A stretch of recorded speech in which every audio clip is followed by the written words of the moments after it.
When is the last time you cleaned your heat and air ducts in your home? Do you suffer from asthma, or do your allergies get the best of you? Then call Edge Heating and Air, a division of Middle Georgia Mechanical today.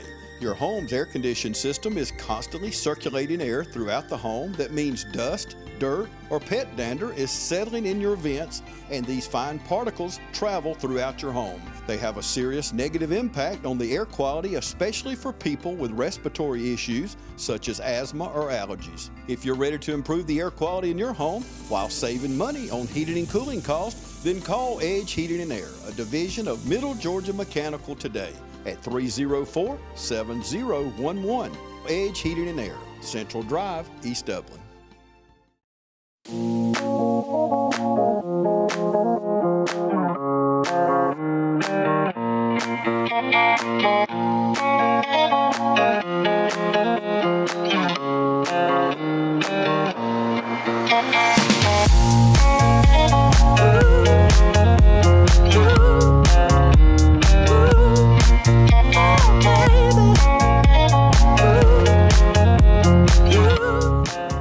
Welcome. Today we are here with Scott Brantley, who has been doing a lot of great things in the music industry, and I think we're going to be begging him to let us interview him in a couple of years. But we're lucky to have him here, and we're going to talk about what he's been up to and the wonderful things going on in his music career. So we're going to be back in just a second from a commercial, and we will have a great conversation, and hopefully we can get him to play us a song.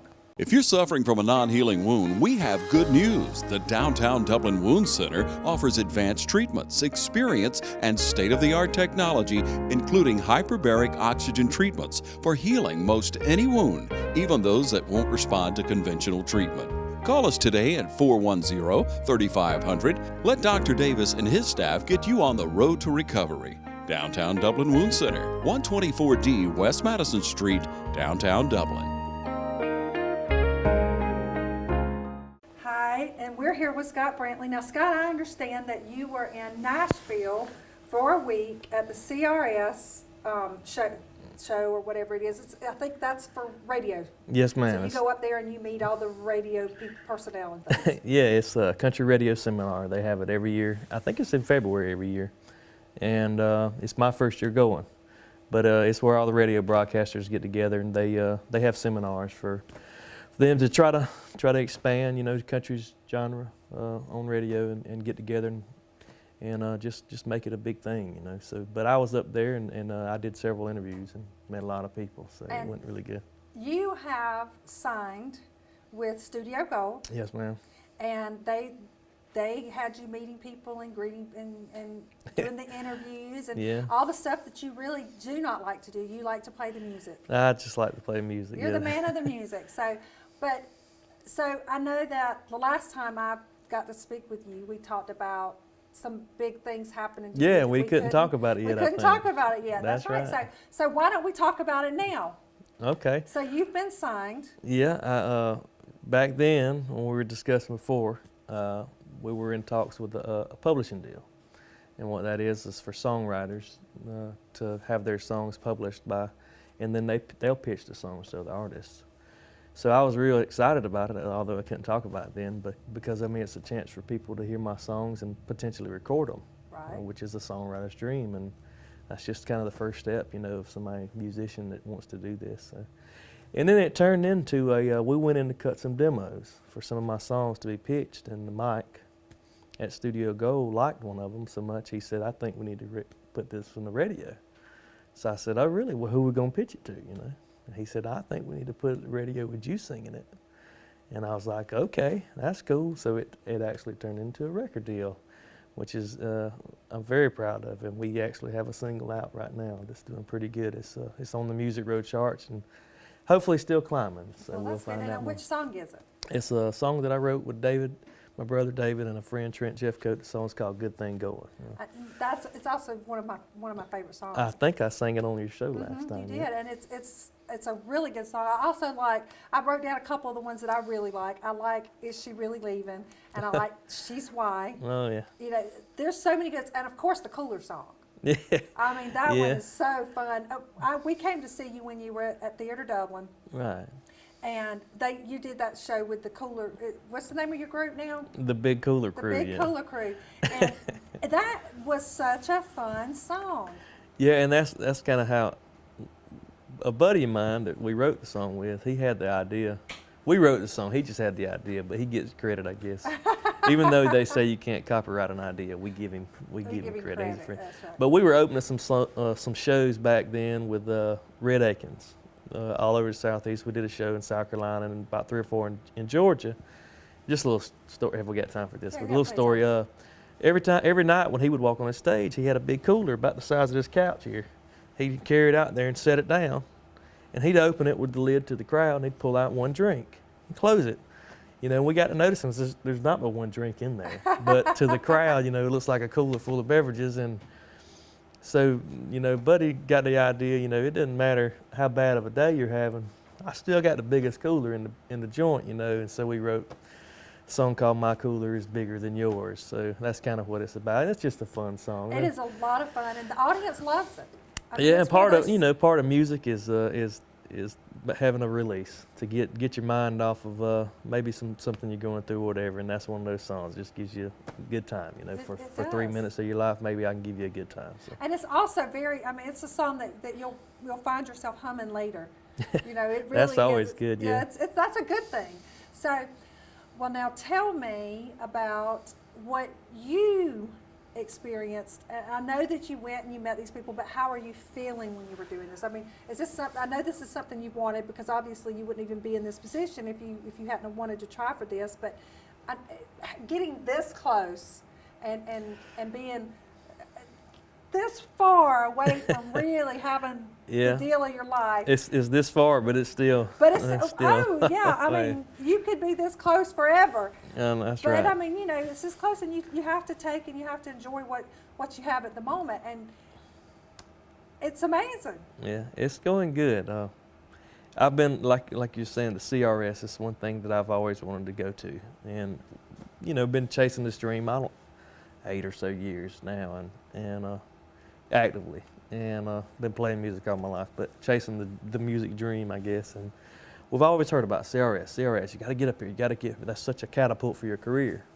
And all the performers that we heard, you know, we got to see a lot of shows up there, and several of the performers talking about how much CRS is a catapult for their career, because ultimately, at the end of the day, the radio DJ is who decides whether or not your music is heard by the fans. Right. And then the fans ultimately decide whether or not they like it. But without the DJ playing your song, then there's no outlet to reach them. So it's great to put a name with a face. Right. You know, get to know them, and they get to know you.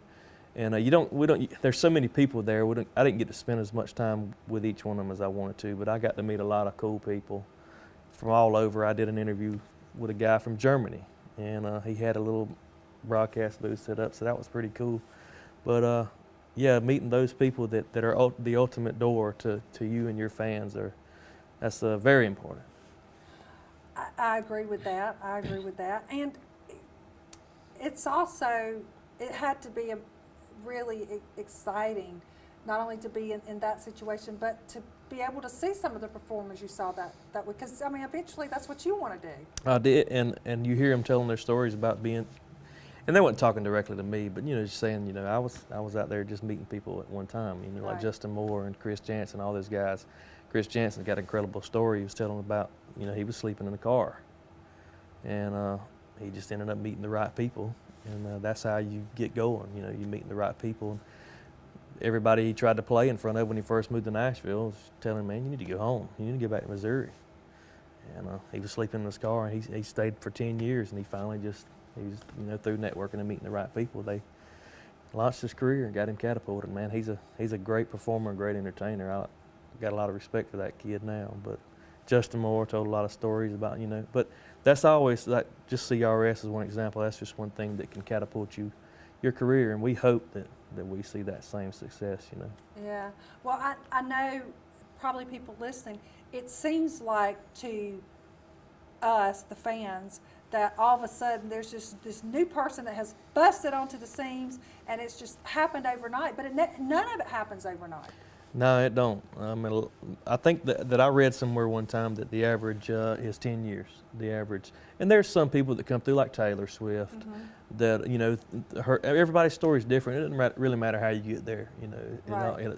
It's whether or not you can stay, I guess, or be successful once you get there. But everybody's got a different story. But, you know, I guarantee you, I mean, when she started, they were probably pursuing her before she was 10, you know. Right. I'm sure. I mean, she finally got her big break at 15 or however old she was. But it's all different ages. But the average, I think I read an article one time, the average is like 10 years that people actively pursue the career before they finally get their big break. And it's funny that most of them are on the edge of giving up or quitting when it finally clicks, which I ain't ready to give up or quit yet. Right. Well, I like it too much. That's it. You know, even if especially not now. Especially not now. It's going pretty good for once. But I mean, you know, let's say 50. You know, when you're 50 years old and you're sitting there, you know, thinking about it, and you want to know you did everything. You didn't give up. You know, you enjoyed it and you loved it, and you're doing something that makes you happy. Yeah, and I actually did hit a point, and I can tell you in 2014 where I was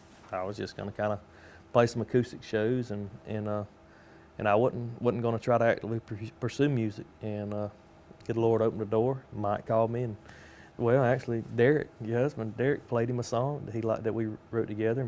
Mike called me, and he liked it, and things just started happening. And it just seems like the less I worry about what's going to happen and try to force things to happen, the more it actually happens. You know, and right now it's kind of cloud nine. You know, it's just a roller coaster, but I'm staying up here right now, so hopefully we won't go. Well, we're still going down a hill, so it's the fun part. It's the real fun part. So. Well, you know, I read a story about Garth Brooks and how he went to Nashville. He was selling boots. Yeah, he was trying, and he gave up and went back home and hated it. And he decided to try one more time, and that's when he happened to yeah, fortunately for me, I can drive up there in half a day, so.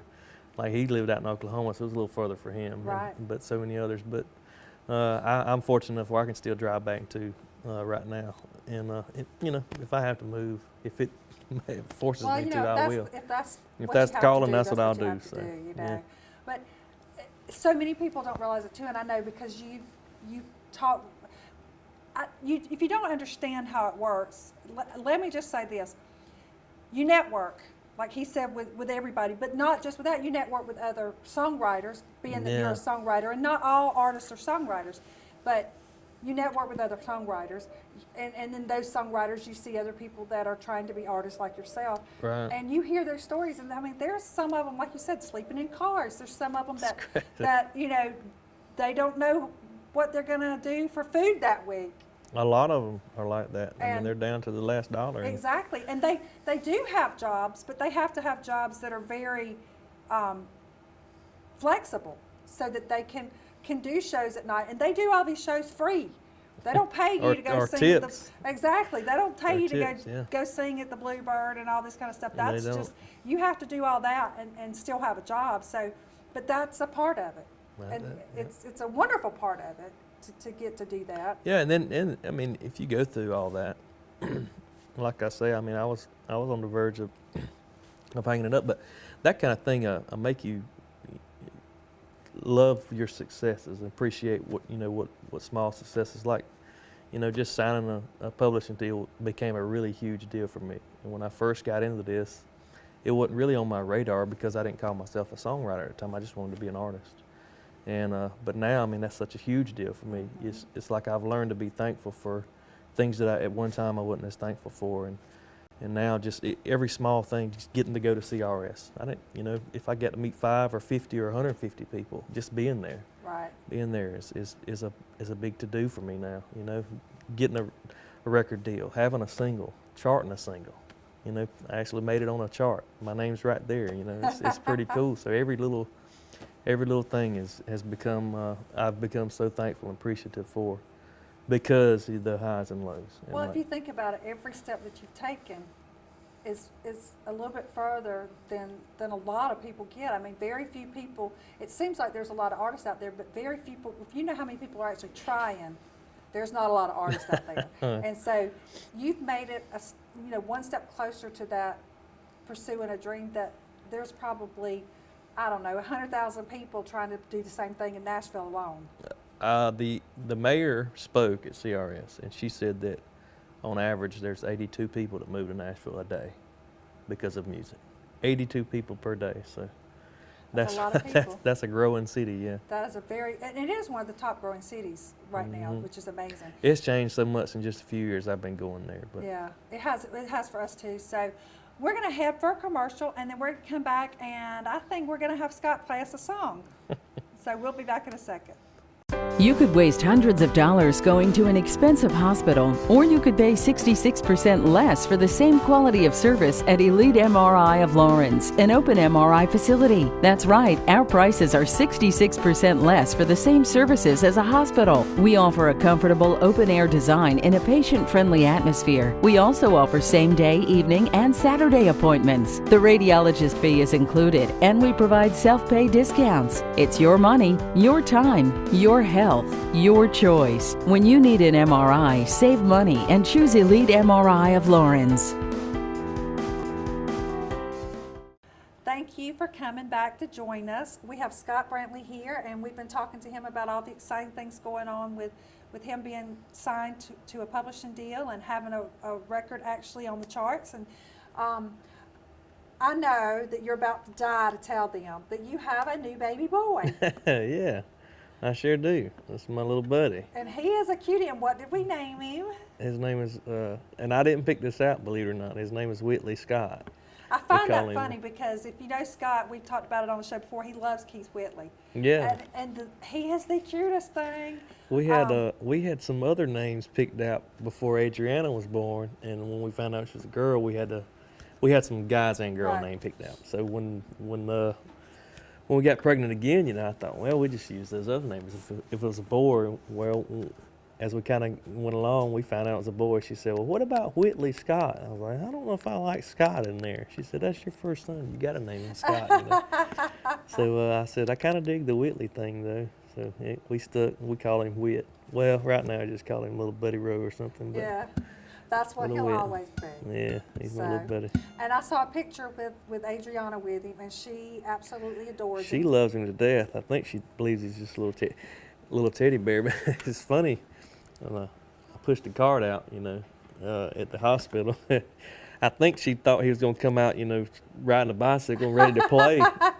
Because she was kind of disappointed. She was like, where's my brother? I was like, that's him. She was like, no, I thought he was going to be bigger, I think she thought he was going to be wearing breeches and tennis shoes and ready to go play, but she figured it out pretty quick. And my sister actually put a video on Facebook that was really good that kind of captured all that. But she loves him to death. That's my little brother this, my little brother that. So it's pretty cool to watch. I know in 10 years it'll probably be all different. Well, let's see. How much older is she than him? She's 11 months older than that. Okay. I mean, 4 years and 11 months. I'm sorry. Okay. So 4 years and 11 months. She's almost 5. She just turned 5 in January. Okay. Yeah. Well, let's see. In 10 years, she'll be 50. Oh, yeah, she'll still hate him. Yeah, she'll hate him. About the time she's 18 or 19, he'll stop. She'll start being that I'm protective over him now. Yeah. Yeah. I hope that she stays like she is, but we'll see. She could be. I was really close to my older brother after the pulling me off the bed and trying to kill me the first 6 months I was alive. Me and my sister, we played a pretty good bit growing up, but we went through the little, I don't want to have nothing to do with her, she don't want to have to do with me stage, but we're pretty close now, so I hope that maybe him or her will be like that. We'll see. That'll be good. That'll be good. So now, going back to Nashville anytime soon? I'm going next week, actually. Yeah. Wow. Yeah, I got a couple songwriting sessions, and I think that when I come home, I'll be a member of the CMA. Awesome. So that's a pretty good thing. I guess I'll be a member of the Country Music Association. Now, what that means to me, I don't know, because I'm not a big award show fan, but if I ever get invited, I reckon I'll be there. Well, I'm sure you will be there, because if you get invited, it'll be for something good. Yeah, I better be there, hadn't I? You better be there, because we'll all be watching to see what's going on. A small town boy from Dublin, Georgia on the award show. Just goes to prove, if you work hard and you keep going and you believe in yourself, there's all kinds of things you can do. There's a couple of football success stories from Dublin, so maybe there really is. Maybe we can have a few more singer success stories. Exactly, exactly. You know, they've got so many from Georgia now, so many Oh, yeah, it's artists from crazy. Georgia. So maybe it's about time we got some from South Georgia and some from North Georgia. We need that middle Georgia in That's there. right. That's right. Well, my next question is, you're going to play us a song. I guess I can, yeah. Yeah. Well, now This- the reason I said this about Keith Whitley is, I mean, about his sons being Whitley and all, is he is a big Keith Whitley fan, and you know that I always give you a little quote or some song or something that I want you to remember. And today I picked out a Keith Whitley song, obviously because Scott's here, and it is If You Say Nothing at All, and I just picked. It's not even in the right order. I just picked it because I liked it. You want me to play it so you can sing it, or you just? No, I don't want to sing it. Oh. They don't want to hear me sing. They want to hear We'll me make sing. a good show out of this. But it's amazing how you can speak right to my heart, and you say it best when you say nothing at all. And I just love that song. It is such a pretty song, and he It's a good has one. such a beautiful voice on it. Mhm. But I mean, it's definitely why you're like I am. Scott likes old country. Yeah. He likes traditional You country. I love traditional country. That's where my heart's at. But you know, you got to try to fit in. So You do. I do a little bit of it all, but my heart's in the country music world. Yeah, and I'm that way too. We grew up with the same type of background with our dads, you know, singing and picking, and that was what we listened to. And I think that's what, if you've got that inside of you, then the rest of it comes. Yep, that's right. The older country to me seemed to relate a little better from an emotional standpoint. That's why I like Yeah, it so much. more pure. I think it was more pure. I think that's a It good was more word. about the wording and the music than it was about the popularity. The party. Exactly, exactly. So, well, what song are you going to sing for us? I think if I can muster up enough courage, I'll do a brand new one that me and Derek wrote a couple weeks ago called "How Summer Goes." Okay. Now, before we go, I know you have some shows coming up. I saw that you've got. Yeah, we got a couple. I've got a good show. It's actually an acoustic show. Saturday night. It's up in Athens, which isn't that far. No. You think it is? Well, it's a long way, but a couple hours, I guess. But it's worth it. We're playing an acoustic show. Me, couple of buddies, Todd Cowart and his buddy John, and then a band called the Hamanatra Band. But we'll all be acoustic, and we'll be doing like what they call songwriters in the round type of thing. Those are really nice. If you're going toward Athens or you don't have anything planned, you should go see it because it'll be a good show. Yeah, it's probably one of my favorite shows that we do in the year. We've been doing them 2 or 3 years now, and it's one of my favorites. You tell a little story about how you wrote the song, sing the song, and we'll do requests and do some covers and stuff too. But we're doing that this Saturday up there. Really good show. And then we got like a country club show coming up. We got a Wild Wings show in Macon coming up, but you can find that on my So website. you can go to Wild Wings. Bacon's just right up the road. Get you some good wings. Hear some good music.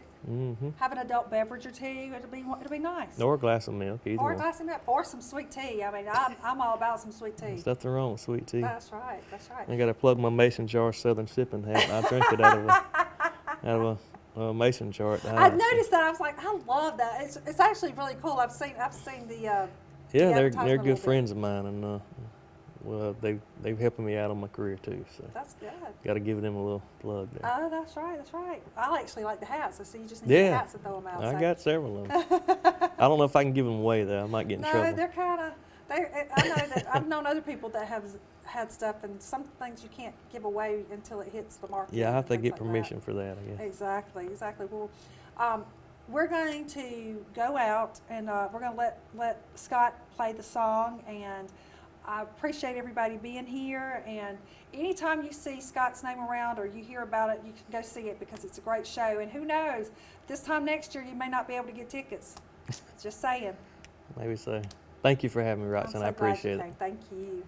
It's a brand new song I wrote with my buddy Derek Hampton called "How Summer Goes."